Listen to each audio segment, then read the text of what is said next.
नमस्कार। दया धर्म दान करना बहुत ही ज़रूरी है, लेकिन ज्ञान लेना भी उतने ही ज़रूरी है। आज ज्ञान गया जी पर किया जा रहा है। गया जी क्या था? गया जी पहले उससे गया धाम था और उससे पहले गया सुर था। गया सुर का कहानी अब चलते हैं गणेश सर की सुने जुबानी। गया सुर एक राक्षस था और उसकी लगभग शरीर 5 कोस में फैला हुआ था। इतना बड़ा बलशाली राक्षस था, लेकिन विष्णु भगवान का परम भक्त था। एक बार विष्णु भगवान की भक्ति में लीन हो गया और विष्णु भगवान प्रकट हो गए और बोले कि वरदान मांगो गयासुर। तो उसने बोला कि प्रभु जो मुझे देखे उसको मोक्ष हो, मुक्ति हो और स्वर्ग की प्राप्ति हो। एवं मस्तु कह करके भगवान विष्णु चले गए। कुछ दिन के बाद में लोग पाप करने लगे और जा कर के गयासुर का शरीर देख लेते थे, मुंह देख लेते थे और सीधे स्वर्ग पधार जाते थे। देवताओं को ये बर्दाश्त नहीं हुआ। देवताओं ने जा कर के विष्णु भगवान से बोले कि ये तो ऐसा हुआ है कि संतुलन जो मानव प्रजाति का है वो तो अनबैलेंस हो रहा है, तो प्रभु जो पाप कर रहा है वो भी स्वर्ग में आ रहा है। तो भगवान भी सोचे, बोले चलते हैं। गयासुर से बोले कि तुम अपना त्याग कर दो।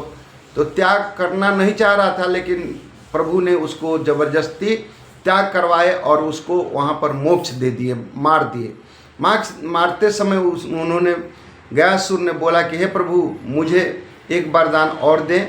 मैं मोक्ष तो प्राप्त कर ही लिया, लेकिन एक चीज़ वरदान मुझे दे दें कि जो यहाँ पर पितरों के लिए पिंड यहाँ पर दान करेगा तो उसकी मोक्ष मिल जाए, वो मोक्ष से मुक्त मिल जाए, प्रेतात्मा जोनि से उसको मोक्ष मिल जाए और स्वर्ग की प्राप्ति हो। बोले तदस्तु। वो बोल करके प्रभु जी चले गए विष्णु भगवान।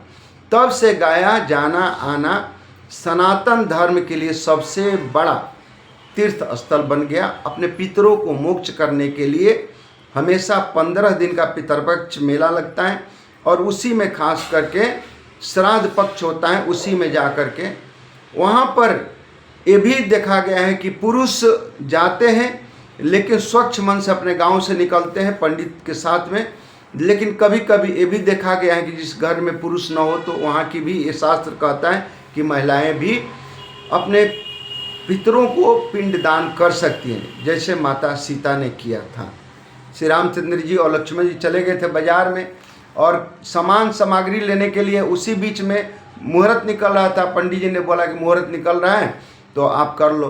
तो उस समय जब करके आए तो प्रभु से पूछा पंडित जी की भाई किए, डर गए पंडित जी, कुछ नहीं बोले। वहाँ पर फिर माता ने सबूत देना पड़ा कि गाय हैं, वृक्ष हैं, ये नदी है, पंडित जी हैं। तो सबने नकार दिया, कुछ बोला ही नहीं भगवान के डर से। लेकिन वर ने बोला कि हमारे सामने सीता मैया ने यहाँ पर पिंड दान किया है आपके पितरों को, तो उनको हरा भरा का आशीर्वाद दे कि जाओ तुम आजीवन हरे भरे रहोगे। इसीलिए बरगद के पेड़ पर कभी भी सूखा हुआ पत्ता नहीं रहता है। देखिएगा हमेशा पूरे साल हरा ही पत्ता रहता है। और वहाँ नदी थी, उनको श्राप दिए कि जाओ तुम सूख जाओ, तुम पानी उसमें रहेगा नहीं। वैसे ब्राह्मण को बोले कि तुमको कभी भी अन्न धन सब कुछ मिलेगा, लेकिन तुम गरीबरे रहोगे, दरिद्रे रहोगे।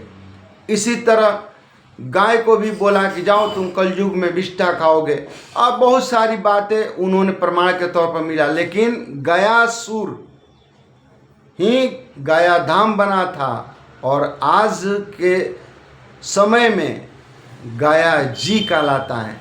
तो जिसको अपने पितरों को यदि मोक्ष प्राप्ति करने के लिए मन में इच्छा होती है तो गया जी जरूर जाएं और पितरों को पिंड दान करें और अपने पितरों को मोक्ष प्राप्ति करें। मेरा नमस्कार स्वीकार करें। जय हिंद, जय भारत।